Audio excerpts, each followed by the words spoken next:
हम संविधान सभा और संविधान निर्माण प्रक्रिया से संबंधित सभी महत्वपूर्ण प्रश्नों को सॉल्व करेंगे। पहला प्रश्न है दोस्तों, भारत के लिए संविधान की रचना हेतु संविधान सभा का विचार निम्नलिखित में से सर्वप्रथम किसने प्रस्तुत किया था? ऑप्शन देखिए, स्वराज पार्टी ने 1934 में, कांग्रेस पार्टी ने 1936 में, मुस्लिम लीग ने 1942 में या फिर सर्वदलीय सम्मेलन ने 1946 में। तो सही उत्तर है स्वराज पार्टी ने 1934 में। दोस्तों, मई 1934 में रांची में स्वराज पार्टी ने आत्मनिर्णय के अधिकार की मांग की और एक प्रस्ताव पारित किया जिसमें कहा गया कि वयस्क मताधिकार के आधार पर निर्वाचित भारतीय प्रतिनिधियों की एक संविधान सभा होगी जो संविधान का निर्माण करेगी। भारतीयों की ओर से संविधान सभा की मांग करने का ये पहला अवसर था। अगला प्रश्न है दोस्तों, स्वतंत्रता के पूर्व के दिनों के प्रारंभ में किसने संविधान निर्मात्री सभा का विचार प्रस्तुत किया था? ऑप्शन देखिए, एम.एन. राय, बी.आर. अम्बेडकर, एनी बेसेंट या जवाहरलाल नेहरू ने। तो सही उत्तर क्या हो जाएगा? सही उत्तर ऑप्शन ए, एम.एन. राय। दोस्तों, एम.एन. राय का पूरा नाम मानवेंद्र नाथ राय था और 1934 में भारत में संविधान निर्मात्री सभा का विचार एम.एन. राय ने दिया था। अगला प्रश्न है दोस्तों, एक निर्वाचित संविधान सभा के द्वारा भारत के संविधान के निर्माण करने का प्रस्ताव किया गया था। किसके द्वारा? आप देखिए, साइमन कमीशन के द्वारा, भारत सरकार अधिनियम 1935 के द्वारा, क्रिप्स मिशन द्वारा या ब्रिटिश कैबिनेट डेलीगेशन द्वारा। तो सही उत्तर क्या हो जाएगा? सही उत्तर क्रिप्स मिशन द्वारा। दोस्तों, एक निर्वाचित संविधान सभा द्वारा भारत के संविधान का निर्माण करने यानी द्वितीय विश्व युद्ध के समाप्त होने के बाद इसका प्रस्ताव सबसे पहले क्रिप्स मिशन 1942 के द्वारा दिया गया था।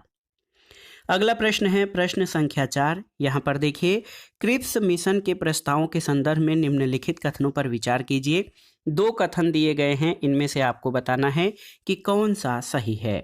पहला कथन है कि संविधान सभा में प्रांतीय विधानसभाओं और साथ ही भारतीय रियासतों द्वारा नामित सदस्य होंगे। दूसरा कथन है कि नया संविधान स्वीकार करने के लिए जो भी प्रांत तैयार नहीं होगा उसे ये अधिकार होगा कि वो अपनी भावी स्थिति के बारे में ब्रिटेन के साथ अलग संधि पर हस्ताक्षर करे। तो इसमें आपको बताना है कि कौन सा सही है। तो केवल 2, पहला जो है कि संविधान सभा में प्रांतीय विधानसभाओं के साथ ही भारतीय रियासतों द्वारा नामित सदस्य होंगे, ये सही नहीं है। केवल कथन 2 आपका सही है। और आप देख लीजिए, मार्च 1942 में भारतीय नेताओं से वार्ता के लिए ब्रिटिश सरकार ने स्टेफर्ड क्रिप्स के नेतृत्व में एक मिशन भारत भेजा और ये क्रिप्स मिशन था। क्रिप्स मिशन के प्रस्ताव में क्या क्या चीज़ें शामिल थीं? पहला तो युद्ध की समाप्ति पर संविधान का निर्माण करने के लिए एक संविधान सभा का गठन किया जाएगा। संविधान सभा में प्रांतीय विधानसभाओं द्वारा निर्वाचित सदस्य और भारतीय रियासतों द्वारा नामित सदस्य शामिल होंगे। तो देखिए, संविधान सभा में प्रांतीय विधानसभाओं द्वारा निर्वाचित सदस्य और भारतीय रियासतों द्वारा नामित सदस्य शामिल होंगे। भारत को डोमिनियन का दर्जा दिया जाएगा। और चौथा बिंदु ये था कि यदि कोई प्रांत या नया संविधान स्वीकार करने के लिए तैयार नहीं हो तो वो अपना अलग संघ और पृथक संविधान बना सकेगा और उसे ये अधिकार होगा कि वो अपनी भावी स्थिति के बारे में ब्रिटिश सरकार के साथ अलग संधि पर हस्ताक्षर करे। अगला प्रश्न है दोस्तों, कैबिनेट मिशन योजना के अंतर्गत संविधान निर्मात्री परिषद में प्रत्येक प्रांत को आवंटित सदस्य संख्या निर्धारित करने के लिए एक प्रतिनिधि कितनी जनसंख्या के अनुपात में था? ये प्रश्न बहुत ही महत्वपूर्ण है। आप देखिए, 8 लाख व्यक्ति, 10 लाख व्यक्ति, 12 लाख या 15 लाख। तो सही उत्तर क्या हो जाएगा? सही उत्तर है दोस्तों 10 लाख व्यक्ति, ऑप्शन बी। आप जान लीजिए, कैबिनेट मिशन 1946 में भारत आया था। मिशन ने अपनी रिपोर्ट में संविधान सभा के गठन का एक सूत्र प्रस्तुत किया था और इसके आधार पर संविधान सभा निर्वाचित होनी थी। प्रांतों का प्रतिनिधित्व जनसंख्या के आधार पर होना था। इसके तहत मोटे तौर पर प्रति 10 लाख व्यक्तियों के ऊपर एक प्रतिनिधि के निर्वाचन की व्यवस्था प्रस्तावित थी। अगला प्रश्न है दोस्तों, इन व्यक्तियों में से कौन कैबिनेट मिशन का सदस्य नहीं था? देखिए, William Wood, Pethick Lawrence, Stafford Cripps और एबी अलेक्जेंडर। तो विलियम वुड दोस्तों कैबिनेट मिशन के सदस्य नहीं थे। कैबिनेट मिशन मार्च 1946 में भारत पहुंचा था।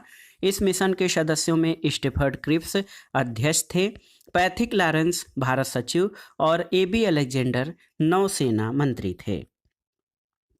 अगला प्रश्न है दोस्तों, भारतीय संविधान सभा का गठन किया गया था किसके अंतर्गत? तो आप जानते हैं भारतीय संविधान सभा का गठन कैबिनेट मिशन योजना 1946 के अंतर्गत किया गया था। और ये प्रश्न बार बार पूछा गया है, भारतीय संविधान सभा का गठन किस जो है अधिनियम या प्रस्ताव के अंतर्गत किया गया था? तो कैबिनेट मिशन योजना 1946 के अंतर्गत दोस्तों ये एक भारतीय संविधान सभा का गठन किया गया था। अगला प्रश्न है दोस्तों, 1946 में निर्मित अंतरिम सरकार में कार्यपालिका परिषद के उपसभापति कौन थे? तो सही उत्तर पंडित जवाहरलाल नेहरू। दोस्तों 24 अगस्त 1946 को अंतरिम राष्ट्रीय सरकार की घोषणा इस व्यवस्था के साथ की गई कि अंतरिम सरकार 2 सितंबर 1946 को कार्यभार संभालेगी। इसमें कार्यपालिका परिषद का पदेन अध्यक्ष जो है वायसराय को बनाया गया था और जवाहरलाल नेहरू को उपाध्यक्ष या उपसभापति बनाया गया था। अगला प्रश्न है, निम्नलिखित में से कौन अगस्त 1946 में गठित प्रथम अंतरिम राष्ट्रीय सरकार का सदस्य नहीं था? देखिए, सी Rajagopalachari, doctor Rajendra Prasad, doctor S Radhakrishnan या फिर जगजीवन राम। तो सही उत्तर है डॉक्टर एस राधाकृष्णन। दोस्तों कैबिनेट मिशन योजना के आधार पर 24 अगस्त 1946 की घोषणा के तहत नवनिर्वाचित संविधान सभा से 2 सितंबर 1946 को भारत की अंतरिम सरकार का गठन किया गया था। इसमें सी राजगोपालाचारी शिक्षा मंत्री, डॉक्टर राजेंद्र प्रसाद खाद्य और कृषि मंत्री, जगजीवन राम श्रम मंत्री थे, जबकि डॉक्टर एस राधाकृष्णन इस प्रथम अंतरिम राष्ट्रीय सरकार के सदस्य नहीं थे। अगला प्रश्न है, प्रथम अंतरिम राष्ट्रीय सरकार की घोषणा की गई थी कब? तो सही उत्तर है 24 अगस्त 1946 को प्रथम अंतरिम राष्ट्रीय सरकार की घोषणा की गई थी। अगले प्रश्न पर आते हैं दोस्तों, कथन और कारण से संबंधित है। कथन है कि बेवेल योजना के अनुसार कार्यकारी परिषद में हिंदू और मुस्लिम सदस्यों की संख्या समान होनी थी।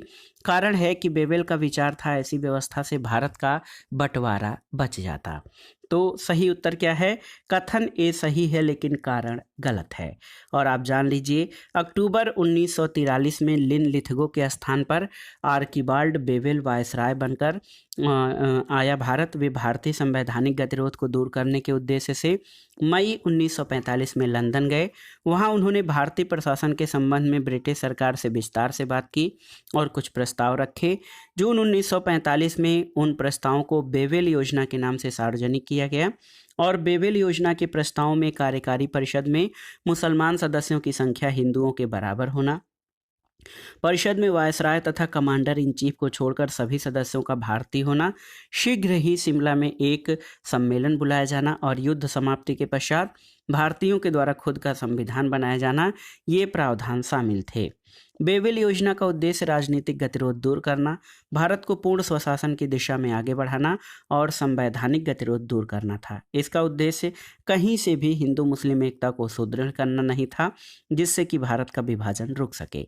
तो इस आधार पर कहा जा सकता है कि कथन सही है लेकिन कारण गलत है। अगला प्रश्न है, निम्नलिखित में से कौन से कथन संविधान सभा के विषय में सत्य हैं? देखिए, ये वयस्क मताधिकार पर आधारित थी, वह प्रत्यक्ष निर्वाचन का परिणाम थी, यह बहुदलीय निकाय थी या उसने अनेक समितियों के माध्यम से कार्य किया। तो ये वयस्क मताधिकार पर आधारित थी दोस्तों, ये आपका सही नहीं है।